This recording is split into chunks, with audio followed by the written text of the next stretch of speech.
So in last week's episode, we didn't get a lot of action, so I was looking forward to the Pikes boarding the Silver Angel at the beginning of today's episode, Dangerous Debt. But that didn't happen, which was a bit disappointing. As we saw in the preview, the ladies are imprisoned and they're back to arguing. But during this argument, we learned that the prison break of Zero the Hutt, something that happened in an earlier Clone Wars episode, well sadly that prison break ended up killing the Martez family, mother and father. But more to the point, those deaths were a result of the Jedi trying to hunt down Zero the Hutt. And it's revealed that Rafa and Trace really disliked the Jedi because they were left there alone.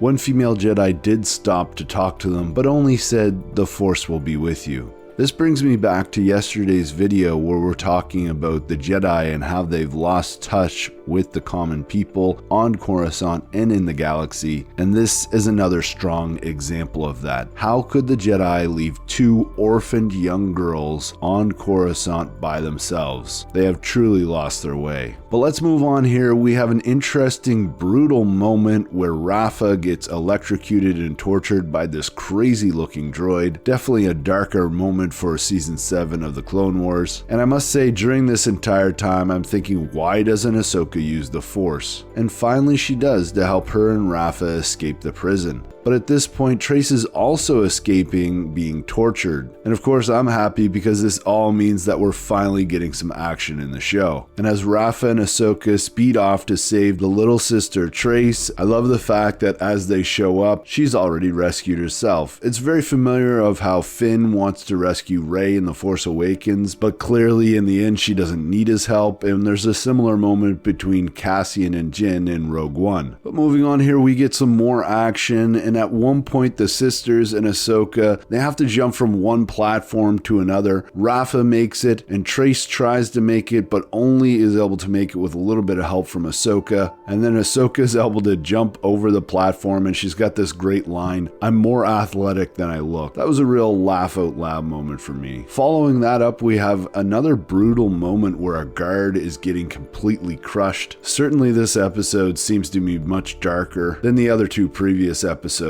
And then probably my favorite part of the episode, because the action was lacking last week, Ahsoka has this fantastic moment when she disables the gate and the Martez sisters distract the guards. We get to see Ahsoka, the Kung Fu master, totally take down 5 or 6 Pike guards. It's going to be even better to see her with lightsabers in the coming weeks. And at this point, it seems like they've escaped, but it doesn't take long for Ahsoka and the Martez sisters to be spotted, and they are off on another chase. But this time, Ahsoka is separated from the sisters, and much to my surprise, we see Bo-Katan and a few other Mandalorians show up. They seem to be on their own mission and decide to keep track of Ahsoka as they have a common enemy, which I assume is Maul. The Mandalorians definitely look pretty awesome in their cloaks. I wonder if we'll see Din Djarin wearing something similar in season 2 of The Mandalorians as he tries to escape bounty hunters and Moff Gideon. But back on track here, Ahsoka is on her own and she attempts a rescue mission as the sisters are going to be executed. But in the end, they're all recaptured and they end up back in their prison cell. So in that way, things come full circle. I'm very interested to see if Bo-Katan is going to be the one to rescue them next week. There's certainly a lot more action this week. There are a couple absolutely brutal moments, which was awesome to see. But overall, I think this was the best episode that we've gotten out of this story arc. And I'm thinking next week is going to be even better. I think this story arc has been slow to start, but things are really going to ramp up. But hey, Star Wars fans, let me know what you think in the comments below. As always, I'm Mike. Thanks for watching, and may the Force be with you.